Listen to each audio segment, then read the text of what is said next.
Hey guys, it's been a long time. I haven't put a video out in probably like 3 or 4 years or something.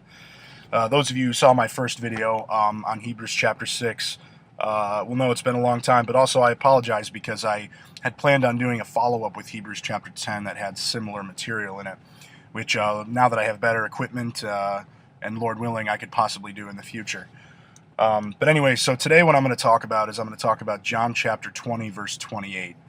I recently had a chance to study this a little bit in depth, as I had a correspondence with a Unitarian friend who belonged to the Jehovah's Witness organization.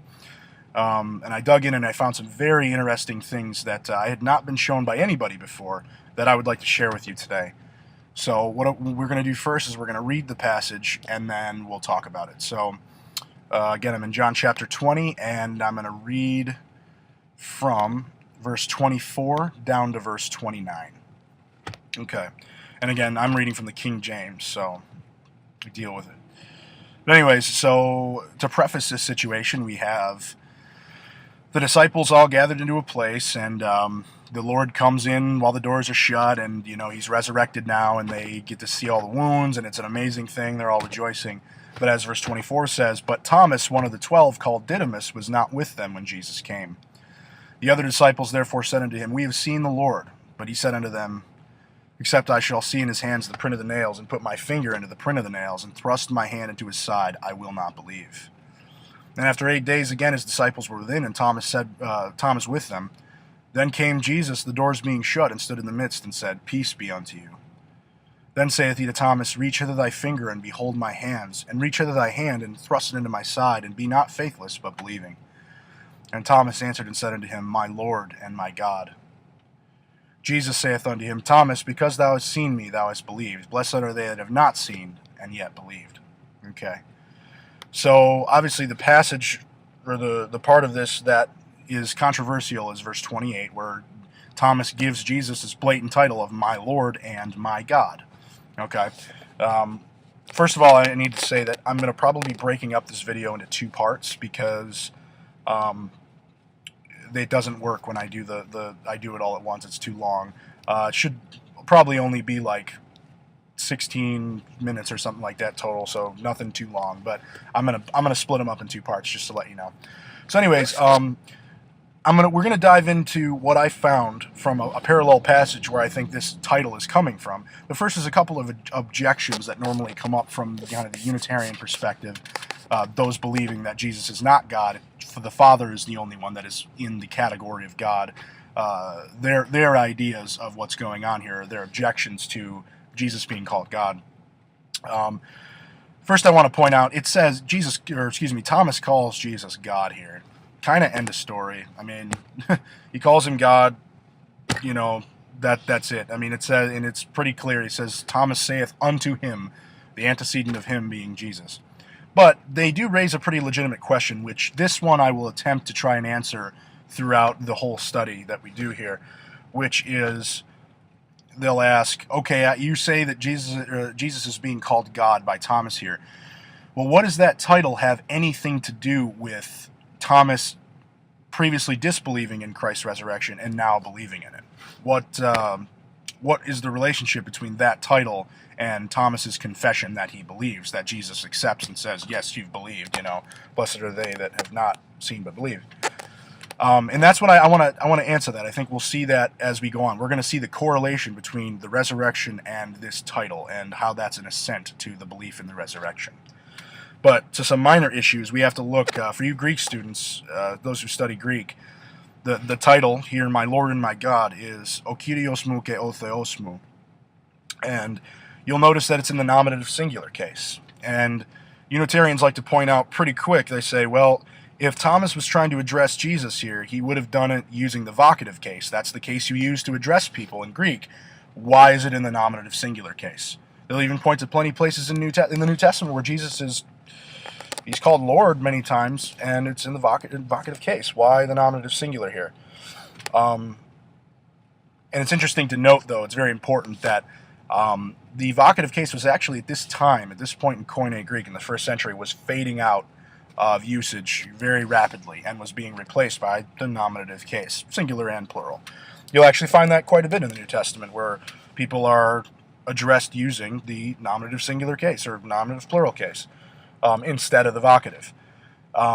So that's important to understand, and not to mention, God almost exclusively in the New Testament is addressed using with the usage of the nominative singular case. And that's very important here, because not only is Jesus given the title of God, but the title's given to him using the grammatical feature that is normally used in addressing God, which is that of the nominative singular case. So that's pretty important to understand. But anyways, let's go into this and let's see where this title comes from. It comes from Psalm 35:23. In my studies, this was the only place I could find in the entire Greek Bible where this title, my Lord and my God, or O Kyrios mou ke o Theos mou, appears with the same grammatical features, in the same grammatical construction. So let's look at that. First, I'm going to say, I said that we're looking at the Greek Bible, of course the English primarily, but the reason we're going to look at the Greek is because you need to understand, many of you probably know this, but some probably also do not know. The Septuagint is the Greek translation of the Old Testament, the LXX, it's sometimes called. And it was written, 100 or 200 years before Christ, and it was the common Bible used in the Eastern Mediterranean world by Palestinian Jews and people that read the Old Testament, because Koine Greek was the lingua franca of the Eastern Mediterranean world. In fact, even into India, the fringes of India anyways, it was spoken. So this was their common translation of the day. They all, the Jews that spoke Aramaic and knew Hebrew, they obviously knew those languages. They looked to the Hebrew and saw it as liturgical and sacred, but a lot of times the Septuagint was used in its place. You'll see it in the New Testament, where New Testament writers are quoting from the Septuagint rather than from the Hebrew. So that's just something they did, and it's important to know that. Okay, so we're in Psalm 35 in the English. Again, if you're going to look at the Septuagint, those of you that know Greek, it's not going to be Psalm 35, it's going to be Psalm 34:23. Some of you may know that the Septuagint doesn't always line up with the Hebrew. And of course, the English is a translation of the Hebrew, so they won't line up. Especially in the Psalms, they're usually one behind or ahead or something, depending on where you are. So David here in this psalm is asking God, especially in this verse we're looking at, to vindicate him from his enemies and from the trouble that he's experiencing. And he says here in verse 23, "Stir up thyself, and awake to my judgment, even unto my cause, my God and my Lord." Okay, so the first thing to note, here's our title, My God and My Lord. You'll notice right off the bat there's a difference. It's my God and my Lord, and in John chapter 20, it's my Lord and my God. So you might be predisposed to think that there's a difference there. And of course there is a difference, but my position on this is that the difference that there is not much of a difference at all. In Greek, O Kyrios mou ke o Theos mou, my Lord and my God, here is O Theos mou ke o Kyrios mou. It's just the nouns are switched. Instead of Lord being first here, God is first and Lord is second. Okay, and really, from my knowledge of Greek syntax, if a noun is thrown forward in an appositional construction, the only thing that can really be suggested as different is that there could be emphasis on the first noun. But still, it's apposition. It has these two titles that have the same referent. It's referring to the same person in both cases. So I don't see there being much of a difference here, but it's important to note that. Okay. So what I want to do is I want to look at the verbs and some of the nouns used here to describe this situation, and that David gives to God. First of all, the thing I want to look at here is the verb. He asks God to stir up himself. At least that says that in the King James. The verb here used is exagyro. Exagyro means to raise up. It's a compound verb. You have the preposition attached to the verb. Ex is the preposition. The verb is actually egeiro. And all throughout the New Testament, this is very interesting, all throughout the New Testament, this word egeiro is used to describe the resurrection and people rising from the dead. The Lord and other people are said to egeiro. They rise up from the dead. And in fact, here's a verse to show you that. And 1 Corinthians 6:14, it says that God hath both raised up the Lord, egeiro, and will also raise us up, exegeiro, by his own power. Okay?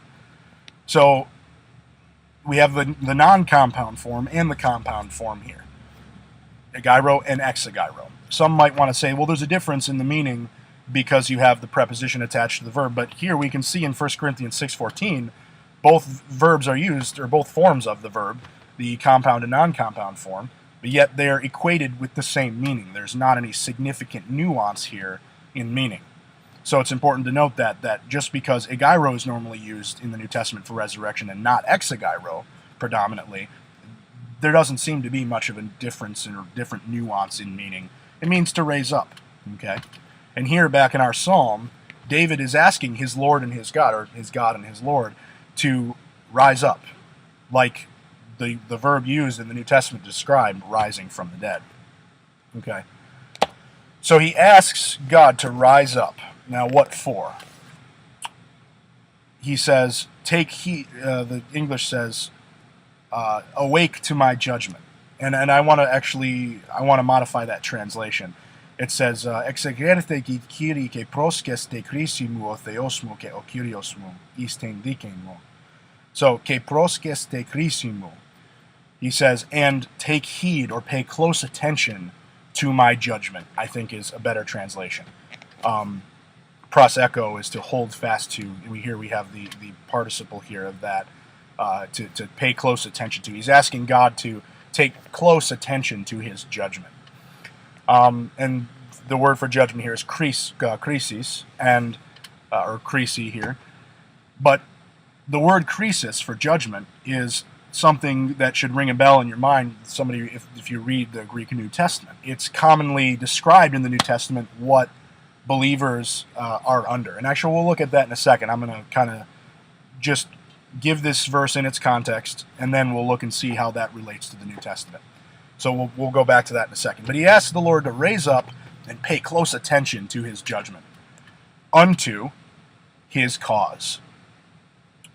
Now, I gotta modify that translation too, because the word here isn't cause, it's dikain, which comes from dikaiosune, and it means righteousness. So really, we could translate this as, rise up, Lord, and pay close attention to my judgment, unto, or for the sake of, for the outcome of, my righteousness or my vindication. He's asking God here to pay close attention to his judgment, not so that he can be judged and condemned, but so that his judgment can turn out into him being vindicated, justified. Okay? And again, this is the word dikaiosune. So we have three words of interest here. We have the verb exegeiro, to rise up. We've seen in the New Testament already, I showed you one verse, where that's given to show that's resurrection. And you can do your own search and see that exegeiro is commonly used, or egeiro is commonly used to describe resurrection. And actually, you know what? It's about 13 minutes, so I'm going to stop here, and we'll pick this up. I'm just going to make another video, so look for it.